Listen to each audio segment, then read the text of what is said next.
Il n'y a pas de répit dans l'eSport Rocket League après le Major de Paris, les RLCS continuent en 2v2 et en 1v1.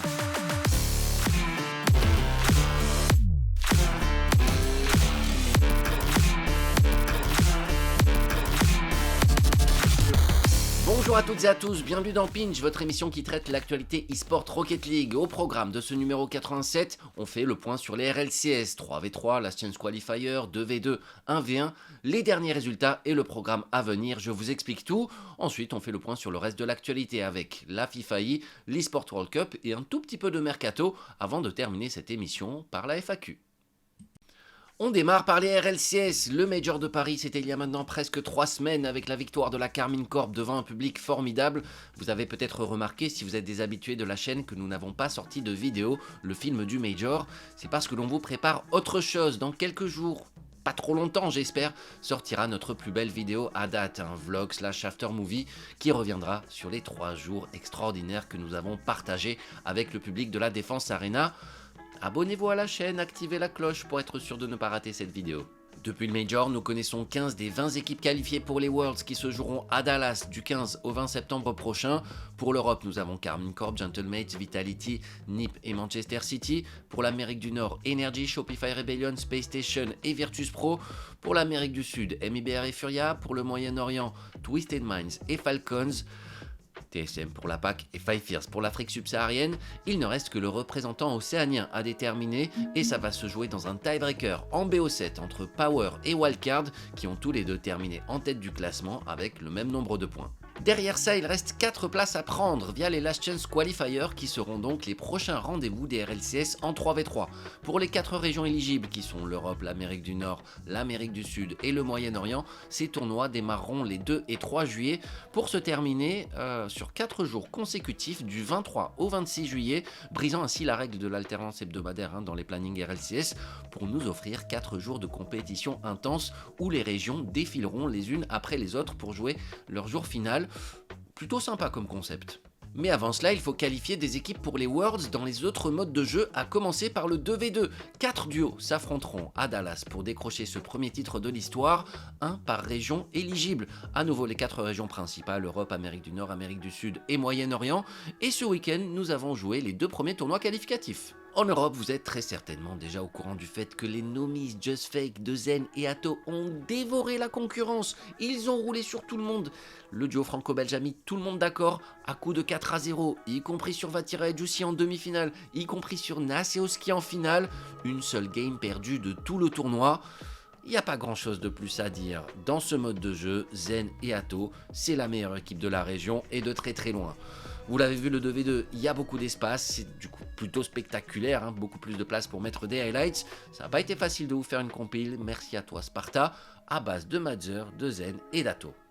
Pour le terrain de Rocket League qui nous a fait tant rêver. Wow. Major, Madzer, Mais c'est quoi? avec Wow, cette wow, double wow. tap, le Qu'est-ce qu'il backflip met? reset pour pop ce ballon sur le backboard, c'est exceptionnel Oh là là. de la part de Madzer, le reset, oh là là, c'est Dinguerie. magnifique, c'est exceptionnel de la part de Mathis. Il n'y aura pas de nouvelle touche de balle pour le joueur de Vitality. Nas par contre là, le réservoir est vide et la voiture n'existe plus. Double tap de Zen. Oh là là là là. C'est trop.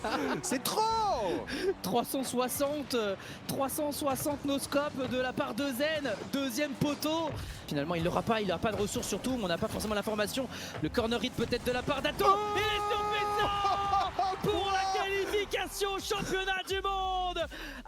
Ça jouait également en Amérique du Sud où les Backyardigans de Yann et Swift sont allés chercher la qualification en battant Drops et Droufinho en finale. Eux non plus n'ont pas connu la défaite au cours du tournoi mais ont quand même lâché pas mal de games en cours de route.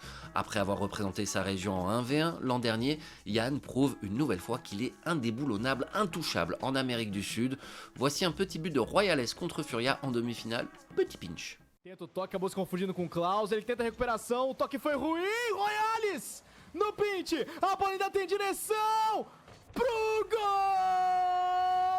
O data mais caro! Royales, o que foi isso, cara? Que pinch foi esse, meu amigo? La suite des RLCS 2v2, c'est ce week-end, le Moyen-Orient et l'Amérique du Nord vont désigner leurs représentants. Samedi, pour les MENA, on a Dralinobu, Rawas Killers, bien sûr, TRK Razi, pourquoi pas, Rendez-vous samedi à partir de 18h sur Rocket Baguette. Et côté NA, Bismuth Daniel, First Killer Atomic, Zach Reveal, LJ Chronic. Rendez-vous dimanche 19h sur Rocket Baguette. Par ailleurs, on connaît le format du tournoi final qui est très simple, un bracket à élimination unique. Zen et Atto joueront leur demi-finale contre le représentant NA, Yann et Swift contre le représentant MENA. Le tout sera en BO7. Le vainqueur prend 100 000 $ et le premier titre de champion du monde RLCS de l'histoire en 2v2. En ce qui concerne les RLCS 1v1, notez que c'est tout pareil que le 2v2. Le format est un copier-coller exact jusqu'au seeding du tournoi final où l'Europe jouera sa demi-finale contre l'Amérique du Nord. Ça commence dès ce week-end avec les tournois qualificatifs pour l'Europe et l'Amérique du Sud et le main event se jouera le week-end prochain du 19 au 21 juin en direct bien sûr sur Rocket Baguette. Pour le bracket là de ce week-end, il y a 11 185 joueurs inscrits en Europe, ce qui en fait tout simplement le plus grand tournoi Rocket League de l'histoire. Bonne chance à toutes et à tous, et surtout bonne chance aux admins. Voilà pour l'actualité RLCS, on passe maintenant à la FIFA E. La semaine dernière se jouait le deuxième tournoi FIFA E Nations League qui est pour rappel un circuit en ligne de 3 semaines qui permet de marquer des points pour se qualifier au Continental Championship, qui sont le tournoi final qui permet de se qualifier à la World Cup FIFA E. Voilà, j'espère que vous avez bien suivi. Après avoir remporté la première semaine, la France de Eugene, Madzer et Mozzarella s'est cette fois-ci inclinée 3-1 en demi-finale, battue par l'Angleterre de Joyo, Toxic et Grully, qui a remporté le tournoi dans la foulée en battant l'Italie. Mais Mozzarella a inscrit ce joli pinch. Et à un moment donné, c'est du SSL plus. Oh, attention, oui, ça c'est beau. Est-ce que c'est cadré? Oui, ça va rentrer. Mozzarella, qu'est-ce qu'il vient de faire? Magnifique Mozza, tout seul là, avec le pinch très haut, quasiment dans la gouttière supérieure, et avec l'angle, ça termine sa course au fond des filets. Mais la France reste en tête du classement, on ne se fait absolument aucune inquiétude pour la qualification au Continental Championship, avant même le 3e tournoi Nations League qui aura lieu du 14 au 16 juillet prochain. Par ailleurs, la FIFA a annoncé que le Continental Championship se jouerait en LAN à Lisbonne du 1er au 6 septembre prochain. En temps normal, c'est une formidable nouvelle, mais là, ça tombe moins de 10 jours avant les Worlds qui sont l'échéance numéro 1, l'échéance principale de l'année. Il n'est pas dit que les clubs qui sont qualifiés pour les Worlds acceptent de libérer leurs joueurs pour une LAN au Portugal avec une autre équipe moins de 10 jours avant, et ce serait compréhensible. Je ne sais pas trop comment tout cela va se goupiller, en tout cas je ne suis pas mécontent que l'équipe de France ait élargi son effectif avec Madzer, Eugene, Duke et Mozzarella, mais ouais, je sais pas comment tout ça va se passer, affaire à suivre. L'autre nouvelle dont on n'a pas encore parlé dans cette émission, c'est le fait que l'eSports World Cup déménage à Paris pour l'édition 2026. Souvenez-vous, le WC c'est ce tournoi, au mois d'août généralement, qui fait office de grosse répétition avant les Worlds, remportés par BDS en 2024, Carmine Corp en 2025. Nous connaissons 14 des 16 participants qualifiés via les points RLCS. Il reste toujours le représentant océanien à déterminer, avec le tiebreaker entre Wildcard et Power, et une équipe qui se qualifiera sur place, c'est la nouveauté.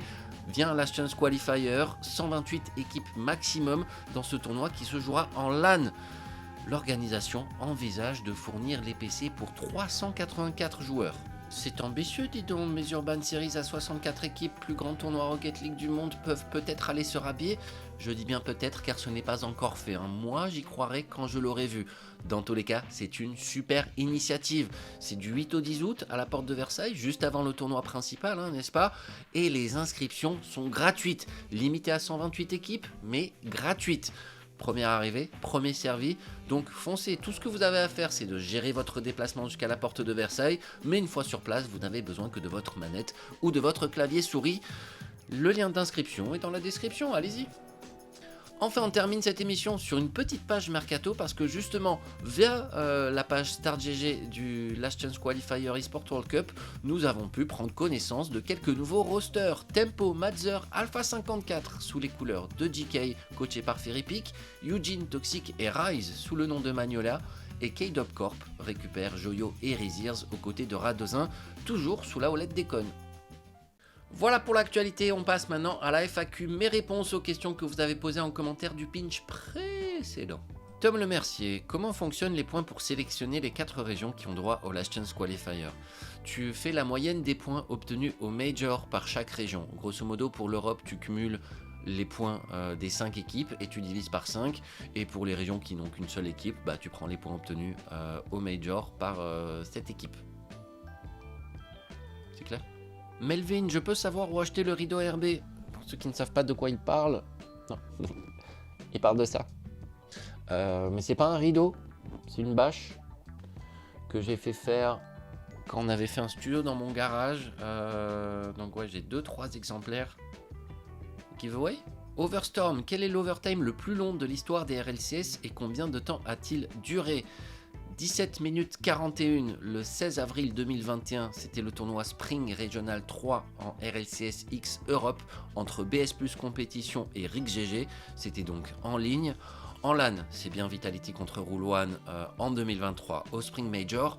Et hors RLCS, mais tournoi cependant officiel, c'est ici, c'est entre Vitality et Dignitas, dans un tournoi qui s'appelle The Play, qui est organisé par Rocket Baguette, qui est sponsorisé par Psyonix, et c'était le 11 août 2018. Et voilà pour la FAQ, merci à vous pour vos questions. Si jamais vous en avez d'autres, ça se passe dans l'espace commentaire.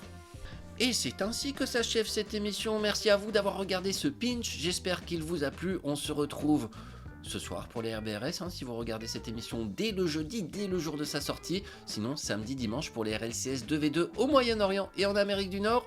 Des bisous.